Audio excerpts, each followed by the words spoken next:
शिरोळ तालुक्यातील हेरवाडमधील अल्पवयीन विद्यार्थिनीच्या लैंगिक छळ प्रकरणावरून ग्रामस्थ आक्रमक झालेत। आरोपी अजित दिवटे या शिक्षकाला ताबडतोब अटक करून त्याला बडतर्फ करावं या मागणीसाठी सोमवारी शाळेला टाळं ठोकण्यात आलं। आता गाव बंद आंदोलन आणि त्यानंतर कुरुंदवाड पोलीस ठाण्यासमोर ठिय्या आंदोलन करण्याचा निर्णय सर्वपक्षीय बैठकीत घेण्यात आला। हेरवाडमधील क्रीडा शिक्षक अजित दिवटे यांनी विद्यार्थिनीचा लैंगिक छळ केल्याप्रकरणी कुरुंदवाड पोलीस ठाण्यामध्ये 21 जुलै रोजी गुन्हा नोंद झालाय, पण अजूनही दिवटेला अटक झालेली नाही।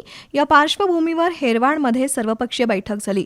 सरपंच रेखा जाधव यांच्या अध्यक्षतेखाली झालेल्या बैठकीत आरोपी शिक्षक अजित दिवटेला ताबडतोब अटक करून त्याला सेवेतून बडतर्फ करावं, तसंच पीडित कुटुंबावर दबाव आणणाऱ्यांवरही कठोर कारवाई करावी अशी मागणी करण्यात आली। पोलिसांनी कारवाई केली नाही तर सोमवारी शाळेला टाळं ठोकून गाव बंद केलं जाईल आणि कुरुंदवाड पोलीस ठाण्यासमोर बेमुदत ठिय्या आंदोलन करू असं सरपंच रेखा जाधव यांनी सांगितलं। आम्हाला म्हणजे आमच्या ग्रामस्थांना ज्यांनी मागणी केली होती त्यांनी अजूनपर्यंत भेटायला आलेले नाहीत। पीडित कुटुंबाला भेटलेले नाहीत।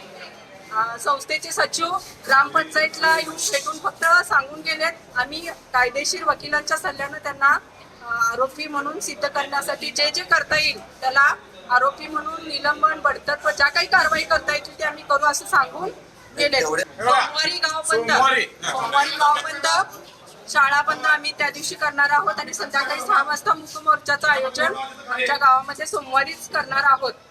ही घटना घडूनही शिक्षणाधिकाऱ्यांनी त्या पीडित विद्यार्थिनीची साधी विचारपूस केलेली नाही। विद्यार्थ्यांच्या सुरक्षेबाबत शिक्षण विभागाची उदासीन भूमिका असल्याबद्दल सुकुमार पाटील यांनी संताप व्यक्त केला।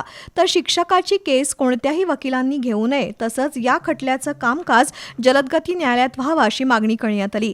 यावेळी उपसरपंच प्रमोद माळगे, अफसर मकानदार हयातचंद जमादार, बंडू बरागले, संजय पुजारी यांच्यासह ग्रामस्थ उपस्थित होते।